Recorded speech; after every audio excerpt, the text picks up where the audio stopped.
beloved Boss Mike Cervera.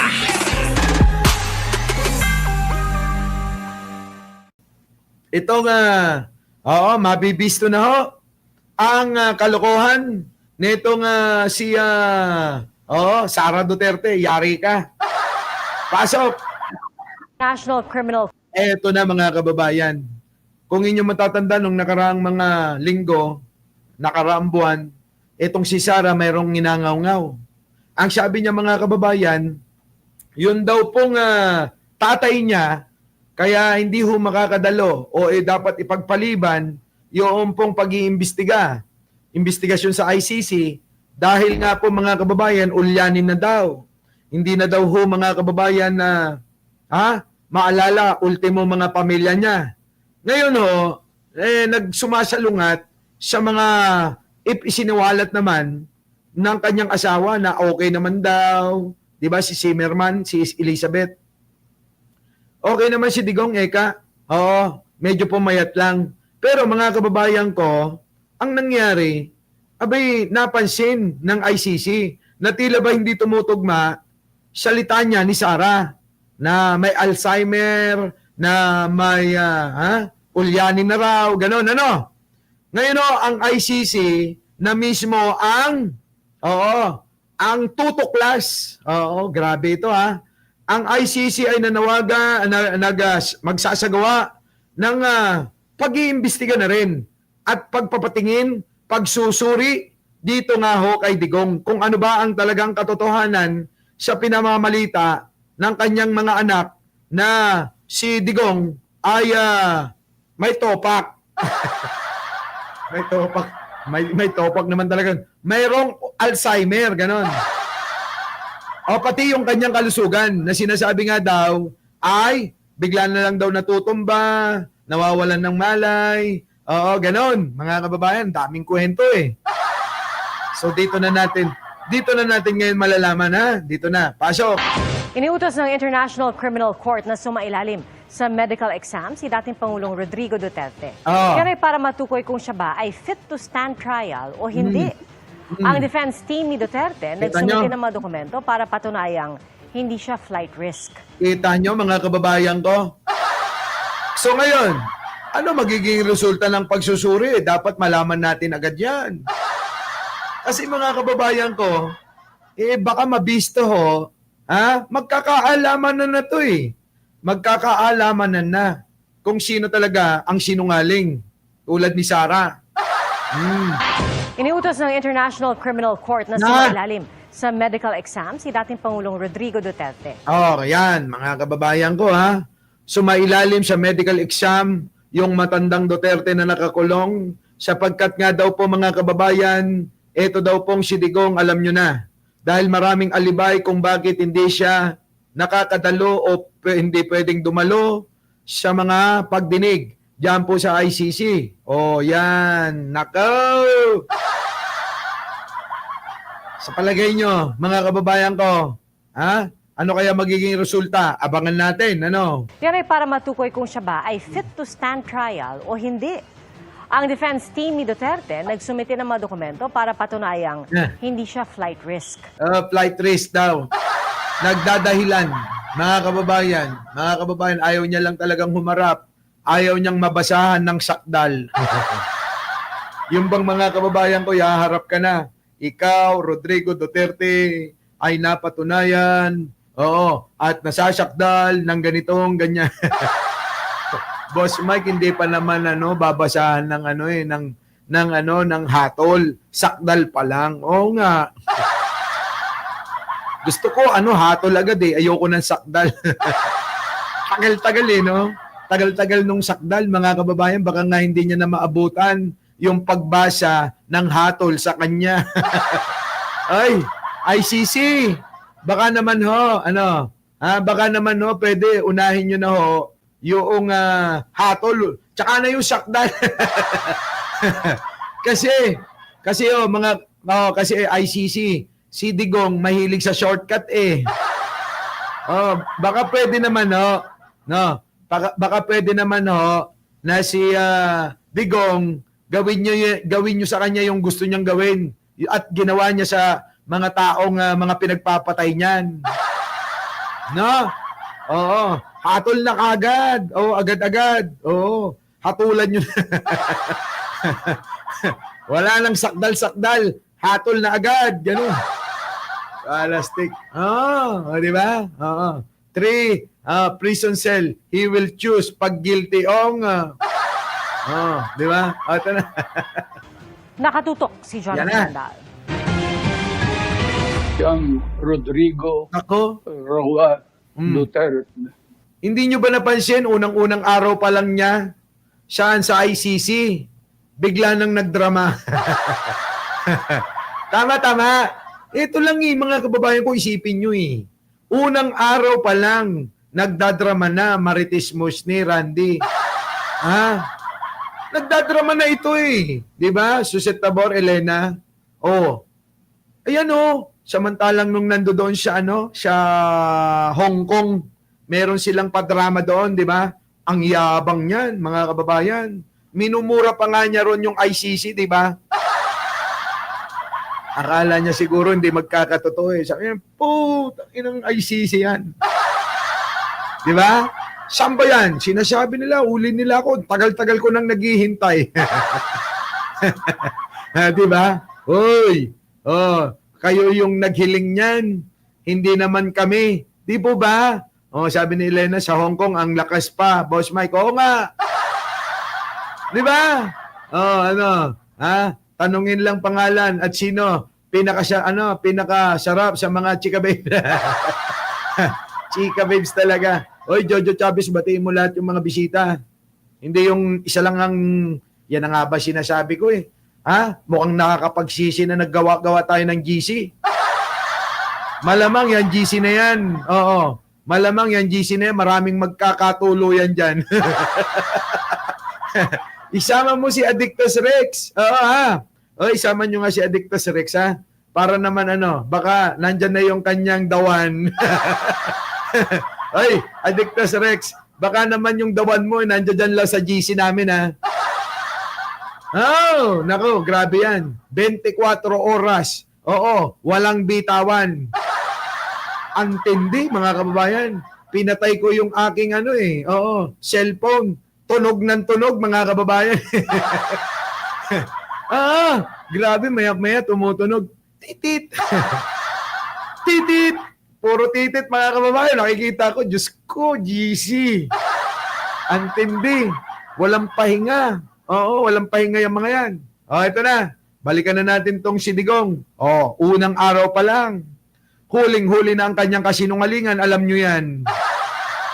Magkakaalaman na kung kaya nga ba o hindi ni dating Pangulong Rodrigo Duterte na Nako. humarap sa paglilitis ng International Criminal Court. Yan, magkakaalaman na kung talagang para-paraan lang na iniiwasan o talagang natatakot na si Digong. Kasi matapang yan matapang. Si Digong, atapang, atao. Di ba? Apatay, atao, hindi atakbo. Apatay, mayor, hindi atakbo. Apatay, pulis, hindi atakbo. Apatay, adik, hindi atakbo. Akulong sa ICC, atago, atulin. Grabe, no? Hoy! Walang niya. ICC lang palang katapat ni Digong. Kita nyo mga kababayan, no? Nagtatago mga kababayan sa silong ng kanyang kama. Ayaw lumabas. Ayaw lumabas ni Digong, mga kababayan. Kakaya kahayop kang matanda ka. Ito na. Ngayong iniutos na ng ICC na sumailalim siya sa medical exam. Yan. Itinalaga ng ICC Yan para inutos na ng ICC na dumaan po sa pagsusuri at medical exam. Ito pong si Digong. kay Duterte ang mga eksperto sa forensic psychiatry, neuropsychology at geriatric and behavioral neurology. Nako mga kababayan, nga. Akulong ICC. Sakit na. Wala. Ayusin mo, Tito Randy. kailangan maganda yung rhyme, ha? Hindi uubra. Maganda yung sinasabi, kaya lang yung rhyme mahalaga rin, eh. Ha? Para kapag binasa ko, pag dineliver ko, maganda yung dating, ha? Tanda mo yan, ha? Mahalaga yun. Tuloy. May karanasan sa pagsusuri sa mga nakatatanda kung kayang makilahok sa Ako. mga judicial proceedings. Correct. Para mapanatiling impartial, walang kinikilingan, bawal silang makipag-usap sa prosecution at defense. Nako. October 31 ang deadline sa kanila ng korte para isumite ang resulta ng medical exam. November 5 naman ang deadline para magkomento sa resulta ang Nako. defense, prosecution at Patay OPCV o Office of Public Counsel for Victims. Nako, mga kababayan ko, ha? Nakikita nyo yan, ha? Nako, malaking bakbakan na naman yan. Kailangan, ho, mga kababayan, lumabas ng resulta ng pagsusuri ng mga dalubhasa kung talagang bang baliw na si Digong, kung talagang nakakalimot na. Oo. Madali lang naman malaman, mga kababayan, kung meron na siyang Alzheimer, eh. Di ba? Kapag ho, mga kababayan, si Digong, amuyin nyo lang yan. Alam nyo na, may Alzheimer ka. Amuyin nyo si Digong. Oo nga. Dali lang suriin, eh. Di ba? Ang dali-daling suriin. Sino? Si Digong. Amoy lang, mga kababayan. Masusuri nyo na yan. Paano yun, Boss Mike? Paano? No, angot-angutin nyo kasla aso. Di ba? Oo. Angutin nyo na kasla kayo aso. Angot-angutin nyo. Kung kunayon nini. Naanagkan. No naanagan, yun. Sinyales nga. At dati, Alzheimer nan. Hindi na kailangan ng mga blood chem, kung ano-ano pang mga ilalagay na aparato sa katawan mo. 'Di ba? Angot-angot lang, mga kababayan, malalaman nyo na yan. 'Di ba? Paki-translate nga yun. Di ba, no? Di ba? Tama, mali? Tama! Maamoy nyo yun, eh. Oo. Anyo ibababa. Kahit na hindi nyo kahit hindi nyo ibaba, mga kababayan, kahit hindi nyo amuyin sa puwet. Oo. Kahit 2 di pa, mga kababayan, mga 2 di pa. Gaganon nyo lang, amoy na. Di ba? Na ang suton. Na ang suit. Sapa, di ba? Na ang suit. Nabuyok ti angot. Di ba, no? TPL3 hindi. Alam mo yung paki-translate nga yung sa Tagalog, yung naanag. Ano yun? Ano yung naanag, mga kababayan, sa Tagalog? Naanag nga, eh. Sa bali, amoy takki ko na yun. sa bali mo, di. Angot takki, nandyan na si Aichang. Aichang! Shout out sa'yo, Shout out! Di ba? Mga kababayan, hindi naanag. Oy, Jojo Chavez, Marian Tomas, paki-translate nga yan. Anong amoy? Hindi. Naanag, mga kababayan. Naanag, ano yun? Naampep. Sa bali din naampep. Yung sige nga, hindi ko alam Tagalogin, eh. Naanag. Sige, yung mga kumakain, hinto nyo muna. Para mas maano ko sa inyo. Mas ma-explain ko maigi, Ito po yung amoy na yung po bang kapag po kayo, nadumi. Nadumi na lang. Medyo iwas natin sa mga nakakahiya naman. Nadumi ho, Tapos po, mga kababayan, natuyo sa puwet nyo, eh. Alam nyo na, Sige nga, anong kawikaan nyo yan? Yung punta, Italy. Yung pong ebak, yung ebak po na natutuyo dyan sa mga puwet nyo, na nakadikit na sa mga short, sa mga pantalon nyo, kung ano man yung mga suot nyo, mga salawal nyo, ganun. Ayun, yun yung, ang tawag namin yan amin sa Candon, Ilocos Sur, na anag. Yun. Tay na anag. Tay ubot. Ito. Ano sabi nito? Nawala. Tay ubot na anag, no. Bulong siya ba? Yung hindi nahugasang maigi, ibig sabihin. Sabi, yung hindi daw nahugasang maiging puwet na. Yun yung. Iba naman yung amoy iba yun. Mas matindi yung amoy ng natuyo sa puwet na ebak, Jojo Chavez. Subukan mo, Jojo Chavez, ha? Ipula-pulagid mo di takkim di ubo mo. Ha? Yun. Ikaw, Jojo Chavez, ha? Madamdam, ha? Mamaya, ha? Mamaya, tumakki ka. Tiramidam, ha? Mangala ka t-shirt, pula-pulagib mo. Ang gana ti, ping-ping tauba mo. Ewan ko na lang. Tapos hayaan mo lang matuyo. Yung po bang mga kababayan, eto tatagalugin ko, hindi kasi naiintindihan ng ilan eh. Yung po ba pag umebak kayo, tapos kumuha kayo ng tissue, yung natira sa wet packs nyo, pahid nyo sa pisngi ng mga puwet nyo. Tapos, suot nyo yung short nyo. Kahit mga 30 minutes, 1 oras. Pag yan, natuyo-tuyo. Nako, mga kababayan ko, yung amoy niyan. Grabe, susumpa nyo. Malayo pa lang kayo. Mga kababayan, malayo pa lang kayo. Amoy na amoy nyo na eh. Grabe. Yan nga yun, Leonora Brown. Yan yung amoy.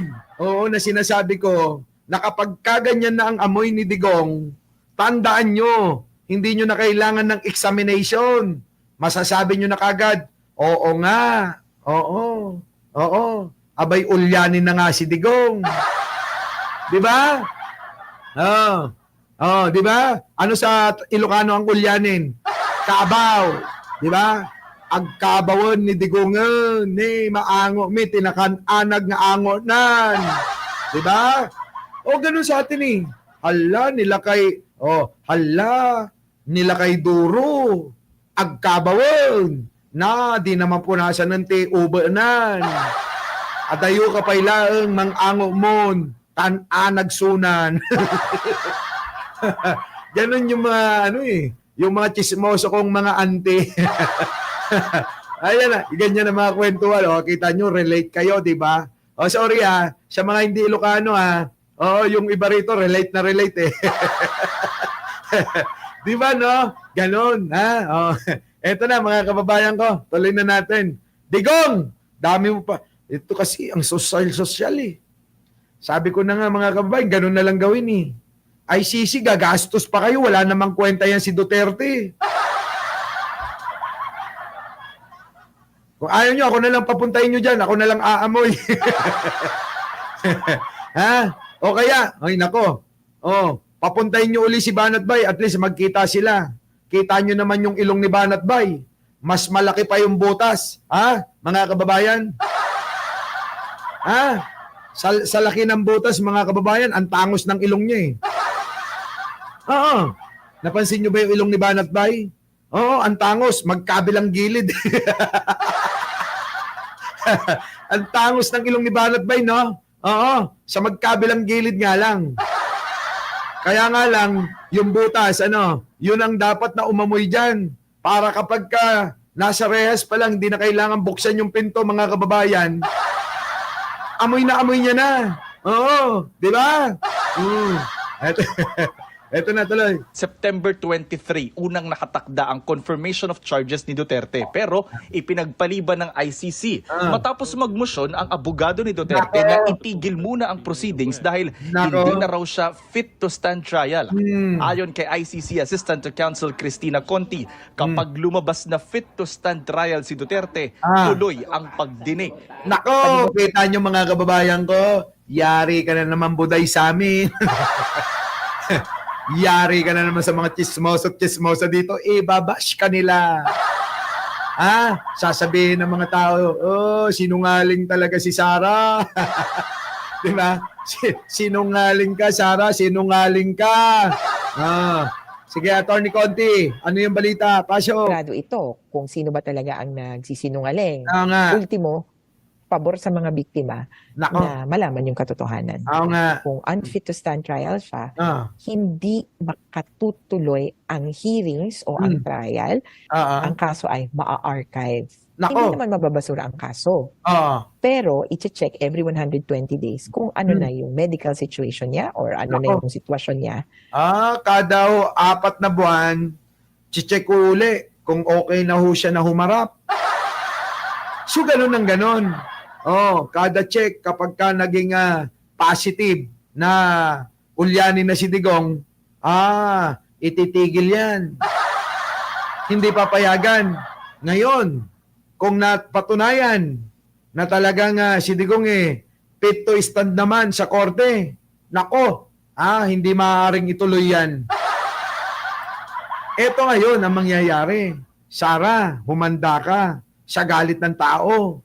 Talagang pinagtatakpan mo si Digong kung ano-ano ng style ang ginagawa mo para hindi lang mapanagot at mapaharap sa kanyang mga biktima. Lagot ka. Tuloy. To ensure that is he fit or not fit to stand trial. Hindi po yan basta-basta palalayain. Nako. Lalo na ang kung akusasyon ay siya ay mass murderer. Nako. Alam nyo na. Huwag nyo na kasing ipilit. Diba? Si Digong hindi basta-basta kaso nito. Mass murder. Kita nyo? Mass murder. Alam nyo sa Tagalog yung mass murder? Di ba? Mas mamamatay tao. Mass murder. Mas mamamatay tao. Ganun. Hindi ho. Mass murderer, mga kababayan, sobrang dami ho yung mga pinatay niyan. Sobrang dami. Tuloy. Subukan pa namin kunan ng pahayag ang kampo ng dating Pangulo. Sabi ni Vice President Sara Duterte, nagsumiti na ng supporting documents ang defense team ng ama matapos ibasura ng ICC ang hiling nilang interim release. Ayan, mga kababayan. Yan na nga po, di ba? Yan na ngayon ang resulta. Baka uminom ng lason si Digong. Parang yun na yung convict sa ICC. Allah. Nga, no? Hindi malayo Hindi malayong gawin ni Digong na magpakamatay yun baka nga si Sara pa magbigay ng lason dyan Dahil wala naman makakapasok na lason. Di ba? Kung hindi may magpapasok, sino ba pumapasok dyan? Kaya ICC si Sara. Abangan nyo yan. Baka si Sara pa o kaya si Pulong ang magbigay ng lason dyan. Diba? Tapos ibibintang. Ibibintang sa mga kay Pangulong Bongbong sa mga ICC, sabihin nakipagkutsabaan kay Pangulong Bongbong ang ICC.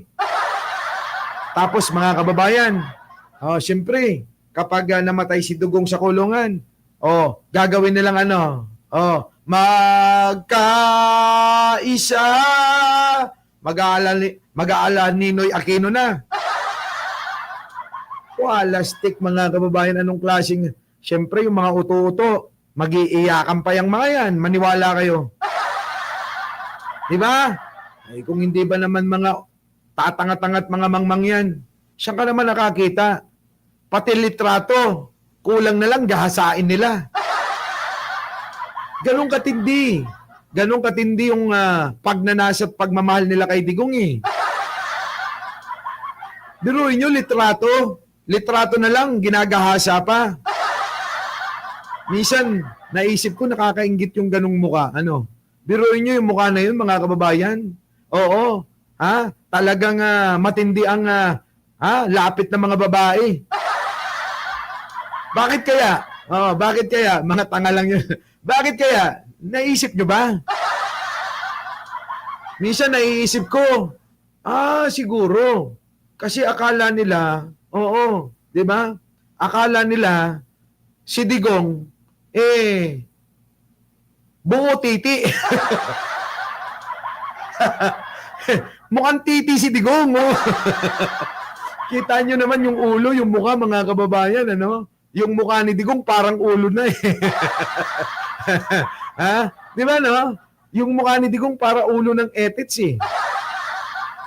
Grabe, antindi. Ewan ko na lang, mga kababayan. Ang chichip nila, no?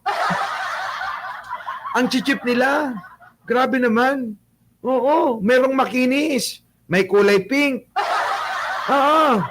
Di ba? May kulay pink, may makinis na etits. Di ba? Hindi ganung itsura. Grabe. Kita nyo. Mukhang si Digong eh. Talagang pinag-samantalahan ng tagyawat eh, no? Pati yata etits niya, tinubuan ng tagyawat eh.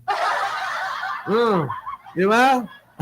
Antindi kaya alam nyo, dito kapag may nangyari kay Digong, maraming mag-iiyakan. Maraming magpapagawa ng mga rebulto. Kulang na lang gagawin nilang katabi sa pagtulog nila. Oh.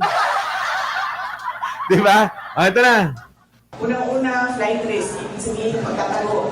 Pangalawa po ay mag-threaten o mag-intimidate ng mga witnesses. Hindi po ugali ni dating Pangulong Rodrigo Duterte yun.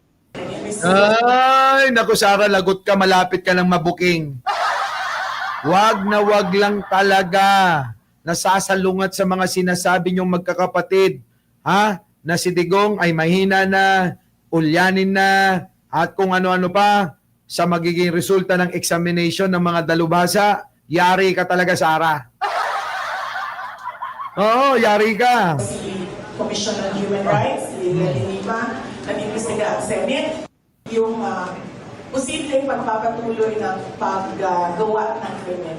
So, wala po sa kanya lahat yun. Wala sa kanya. Ito sinungaling, no? Ang sinungaling mo talaga, Sara. Oo, di ba? Ang bumo, kanina Boss Mike, baka si Cristina Prasco. Di tuloy ako Nako! Lalaki to, lalaki. Ako si Mr. Suave. Di hanapin nyo ng mga kababayan kung sino yung mukhang Mr. Suave. Di ba? Mga kababayan, tagal-tagal na wala pa napapatunayan yun eh.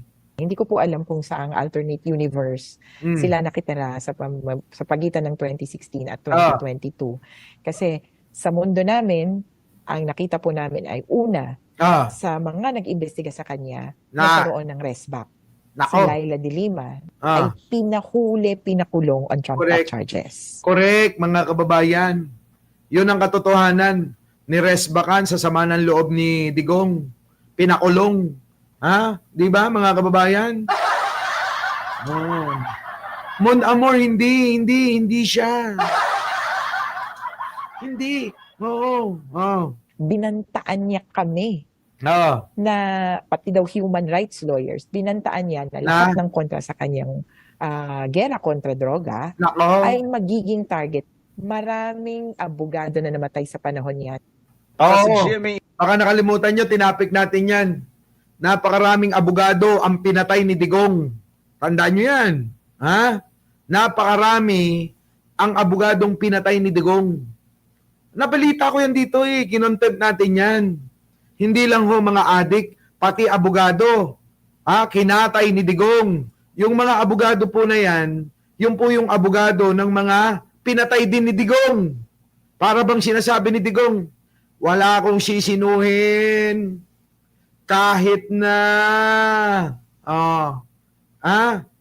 sino, abogado, ganyan. Wala. Oh, basta kayo hahad lang sa aking mga nais na patayin lahat. Oh, ganon. Di ba? Oy, Sarah, yung tatay mo mamatay ng abogado. Yung mga abogado pa naman pinagpapatay niya, hindi katulad ng utak mo. Sana yung mga abogadong mga pinatay ni Digong, hindi sana tayo magrereklamo kung kasing hina ng utak ni Sara Duterte, ano? Di ba? At saka yung utak ng ibang mga abogadong mga kamukha ni Empoy, ano? Oh, pagka ganun yung mga kinatay ni Digong, walang approve! Ayos! wala kayong maririnig sa akin. Ganun. Di ba, no? Di ba? Ano? Sinabi mo. Dati nga yan. Matagal ng panahon. Noon pa, mga Di ba, no? Kung ganun lang, kita nyo. Huwag nyo nang isama si Regal, ano? Si Attorney Regal, na ngayon ay pinagtitripan na ng mga DDS na dati mga kababayan kakampi nila eh. Nung nagkomento etong si attorney transgen ba yon? O bading o ano? Si Regal, Attorney Regal. Di ba? Ngayon kaaway na ng mga DDS yun. Ang dami pa nga nagsisend sa akin ng mga message na idibang daw yun. Sabi ko, alam nyo ang sagot ko? Sabi ko, mga kababayan, sabi ko, huwag kang mag-alala, kakausapin ko na lang. Yun na lang, di ba? Mas effective. Di ba? Alam nyo kasi, mga kababayan, hindi puro walwal. Kailangan gagamitan din ng ulo.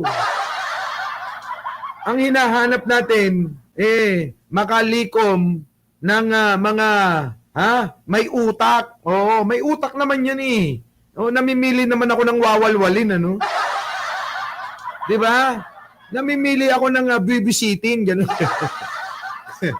At tulad niyan, 'di ba? Tulad ng grupo ni Libaya, mahihina ulo niyan eh. Okay lang. Okay lang okay lang makipagbardago lang sa kanila. At least sila naman ang nauna. 'Di ba? Okay lang 'yun. Pero yung mga ganyan kailangan natin. Ano billing ko noon? Sa pakikipaglaban, paramihan ng kakampiyan. Tama, mali. Kita nyo? Nasa atin na. Nung wag si Martin, sandali lang. Bumibelo pa nga ako eh. Our beloved Boss Mike